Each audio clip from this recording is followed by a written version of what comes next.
EC का एक और फरमान, बंगाल चुनाव के लिए 55 विधानसभा संवेदनशील घोषित, 2.5 लाख जवान करेंगे सुरक्षा।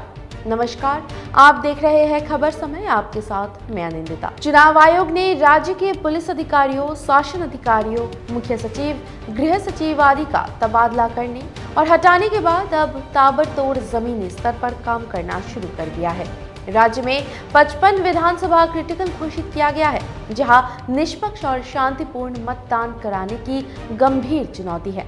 इन क्षेत्रों के लिए लगभग 2.5 लाख केंद्रीय जवान तैनात रहेंगे।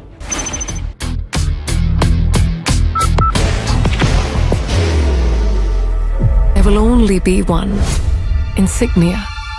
भारतीय चुनाव आयोग ने राज्य के मुख्य निर्वाचन अधिकारी मनोज अग्रवाल को सख्त निर्देश दिया है। मुख्य चुनाव आयुक्त के द्वारा दिए गए निर्देशों के बाद राज्य मुख्य निर्वाचन अधिकारी मनोज अग्रवाल ने सभी प्रशासनिक अधिकारियों को सख्त निर्देश दिया है कि चुनाव प्रक्रिया में किसी भी प्रकार की त्रुटि को बर्दाश्त नहीं किया जाएगा। इसी बीच चुनाव आयोग ने राज्य के विभिन्न विधानसभा क्षेत्रों से मिली रिपोर्ट के बाद 55 विधानसभा क्षेत्रों को संवेदनशील घोषित कर दिया है। इनमें उत्तर बंगाल के कई विधानसभा क्षेत्र भी शामिल है। चुनाव आयोग ने व्यय संवेदनशीलता को देखते हुए ये निर्णय लिया है। मालूम हो कि पिछले दिनों छापे की कार्रवाई में राज्य के विभिन्न विधानसभा क्षेत्रों से लगभग 112 करोड़ रुपए की अवैध नकदी बरामद हुई थी। इस रिपोर्ट के आने के बाद चुनाव आयोग ने ये कदम उठाया है।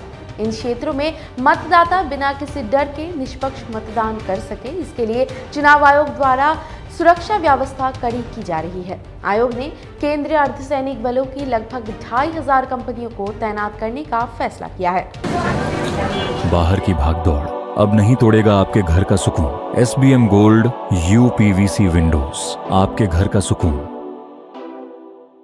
मिल रही जानकारी के अनुसार राज्य के संवेदनशील विधानसभा क्षेत्रों में प्रति कंपनी 100 जवानों के हिसाब से 2.5 लाख जवान सुरक्षा संभालेंगे। इसके अलावा प्रत्येक मतदान केंद्र पर वेबकास्टिंग की जाएगी। जो मतदान केंद्र संवेदनशील होंगे उन्हें चिन्हित करके उनके अंदरूनी हिस्सों की निगरानी के लिए उच्च तकनीक वाले कैमरे का उपयोग किया जाएगा। चुनाव आयोग ने सभी जिलों के चुनाव अधिकारी यानी DM और पुलिस अधीक्षकों से भी कहा है कि वो अपने क्षेत्र में अवैध हथियार विस्फोटक के बारे में चुनाव आयोग को जानकारी दे। इसके अलावा उपद्रव करने वालों की चुनाव आयोग ने विस्तृत रिपोर्ट मांगी है। चुनाव आयोग के निर्देश में यह भी कहा गया है कि पिछले चुनाव के दौरान जो अधिकारी हिंसा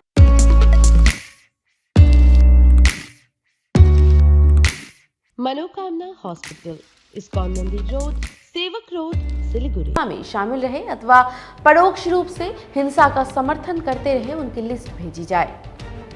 चुनाव आयोग ने फैसला किया है कि चुनाव में पारदर्शिता लाने के लिए 28 पुलिस जिलों और 6 कमिश्नरेट में विशेष पुलिस पर्यवेक्षक तैनात किए जाएंगे। इसके अलावा चुनाव आयोग के निर्देश में सरकारी भवनों से पोस्टर हटाने के बात भी कही गई है।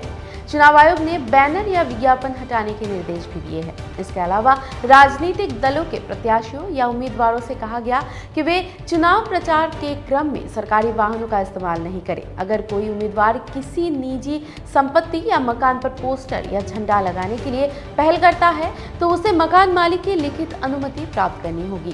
चुनाव आयोग ने जनता से भी अपील की है कि अगर उम्मीदवार नियमों का पालन नहीं करते हैं तो 1950 हेल्पलाइन नंबर पर इसकी जानकारी दे, तुरंत कार्रवाई की जाएगी। आपको बता दें कि ये खबर हमारे प्रतिनिधि सुरेंद्र श्रीवास्तव द्वारा लिखा गया है। आप हमारे खबरों को YouTube पर भी देख सकते हैं। बाकी के अपडेट्स के लिए बने रहिए हमारे साथ, देखते रहिए खबर समय, हर समय खबर समय। धन्यवाद। Elevate your career at IIHM Siliguri, organizers of the International Young Chef Olympiad. Earn a degree with placements in France and Mauritius. Now in Kalimpong,